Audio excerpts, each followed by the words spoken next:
사랑하는 새벽나라 친구들, 안녕하세요. 여러분과 화요일 말씀을 나눌 김은혜 목사입니다. 오늘 말씀을 통해 하나님의 마음을 깨닫는 시간이 되기를 바랍니다.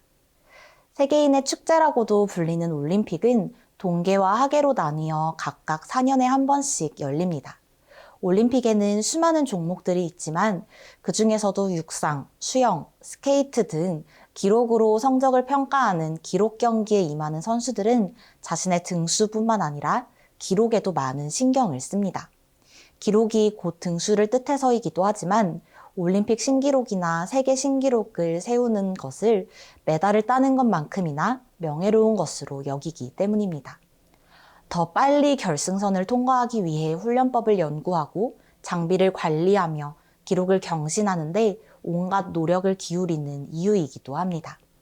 이에 반해 오늘 말씀은 신기록을 세우기 위해 피땀을 흘리며 노력한 것도 아닌데 이스라엘의 새로운 악의 역사를 써내려간 한 사람에 대해 기록합니다. 오늘 말씀의 제목은 하나님을 잊은 세대는 입니다. 오늘의 말씀은 열왕기상 16장 29절에서 34절입니다. 유다 왕 아사 38년에 오므리의 아들 아합이 이스라엘의 왕이 됐습니다. 오므리의 아들 아합은 사마리아에서 22년 동안 이스라엘을 다스렸습니다. 오므리의 아들 아합은 여호와 보시기에 이전 모든 사람들보다 더 많은 악을 행했습니다. 그는 느밧의 아들 여로보암의 죄를 따라하는 것을 가볍게 여겼을 뿐 아니라 시돈 사람의 왕 엣바알의 딸 이세벨과 결혼하고 바알을 섬기며 숭배했습니다. 그는 자기가 사마리아에 지은 바알 신전에서 바알을 위해 제단을 쌓았습니다. 아합은 또한 아세라 목상을 만들고 이전 모든 이스라엘 왕들보다도 더한 일로 이스라엘의 하나님 여호와의 진노를 자아냈습니다. 아합의 시대에 베델 사람 히엘이 여리고를 재건했습니다. 히엘이 기초를 쌓을 때 그 맏아들 아비람을 잃었고 문을 만들어 달 때 막내 아들 수굽을 잃었습니다. 이것은 여호와께서 눈의 아들 여호수아에게 말씀하신 그대로 된 것입니다. 슈퍼맨, 배트맨, 아이언맨과 같은 히어로들이 등장하는 영화에는 늘 그를 괴롭히는 빌런이 등장합니다. 회차를 거듭할수록 악랄해지는 히어로 시리즈물의 빌런들처럼 이스라엘의 역사 속에는 세대가 이어질수록 악해지는 왕들이 등장합니다. 오므리의 뒤를 이어 왕이 된 아합은 이전 왕들보다 더한 악을 행했던 아버지를 능가한 악을 행하는 빌런이 됩니다. 오늘 본문 30절의 말씀입니다. 오므리의 아들 아합은 여호와 보시기에 이전 모든 사람들보다 더 많은 악을 행했습니다. 아합은 아버지 오므리가 그랬던 것처럼 외교로 나라의 힘을 키우며 22년 동안 이스라엘을 다스렸습니다. 그가 다스리는 이스라엘의 명성은 높아졌지만 그를 향한 하나님의 평가는 한없이 낮아졌습니다. 아합의 악행은 시돈 왕 엣바알의 딸 이세벨을 아내로 맞이하며 정점을 찍습니다. 이세벨은 바알과 아세라를 섬기고 있었고 이스라엘에서도 계속해서 우상을 섬겼습니다. 하나님만을 섬겨야 하는 아합 왕 역시 이세벨을 따라 바알과 아세라상을 위한 신전과 제단을 세우고 그 앞에 절을 하는 지경에 이르고 맙니다. 성경은 아합이 죄를 짓는 것을 가볍게 여겼다라는 표현을 통해 그가 하나님을 완전히 잊어버린 채 살아갔음을 암시합니다. 아합은 이스라엘을 통치하면서 강력한 군대를 만들고 정치적인 세력을 확장시켜 나가는 등의 업적을 쌓았지만 하나님의 관점에서 이때는 최악의 때였습니다.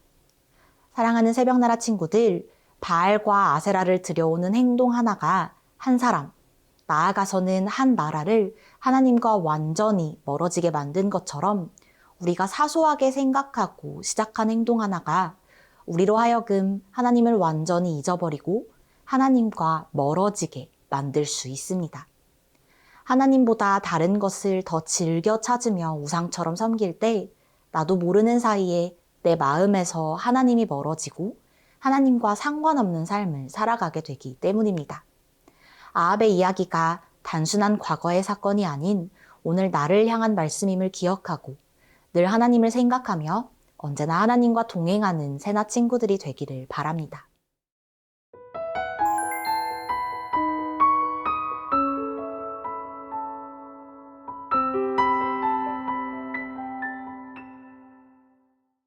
아합이 다스리는 이스라엘은 정치적, 경제적으로는 풍요로움을 누리고 있었지만 영적으로는 최악의 상태에 머무르고 있었습니다. 오래전 이집트의 노예로 살아가던 이스라엘 민족이 이집트를 빠져나와서 하나님이 약속하신 가나안 땅으로 가는 과정 중에 여리고성을 무너뜨린 사건이 있었습니다. 하나님께서 심판하셔서 무너진 성을 다시 쌓는 것은 하나님의 뜻에 반하는 행동이었기에 여호수아는 여리고성 전투 이후에 그 성을 다시 세우려는 사람은 저주를 받게 될 것이라고 선포했습니다. 하지만 하나님을 잊어버리고 살아가던 아합 왕은 여리고성 재건을 추진합니다. 오늘 본문 34절의 말씀입니다. 아합의 시대에 베델 사람 히엘이 여리고를 재건했습니다. 히엘이 기초를 쌓을 때 그 맏아들 아비람을 잃었고 문을 만들어 달 때 막내 아들 스굽을 잃었습니다. 이것은 여호와께서 눈의 아들 여호수아에게 말씀하신 그대로 된 것입니다.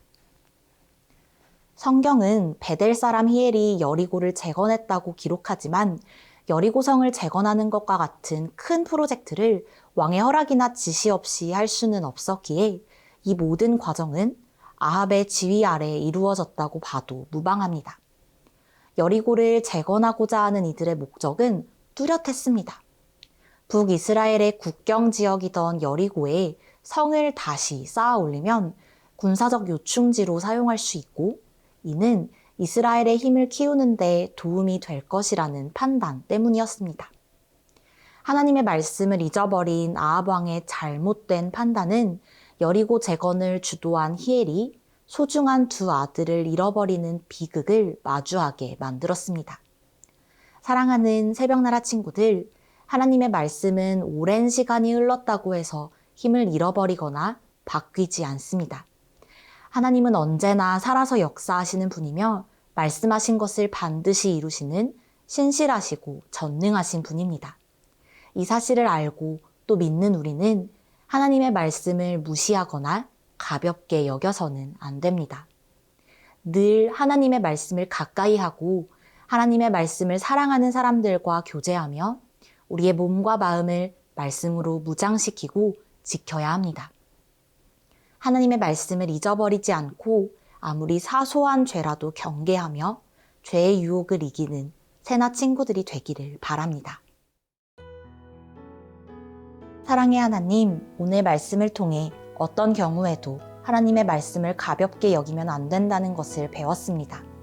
하나님의 말씀으로 무장하여 아무리 작은 죄라도 용납하지 않고 하나님의 마음에 합하게 살아가는 우리가 되게 하옵소서. 예수님의 이름으로 기도합니다. 아멘.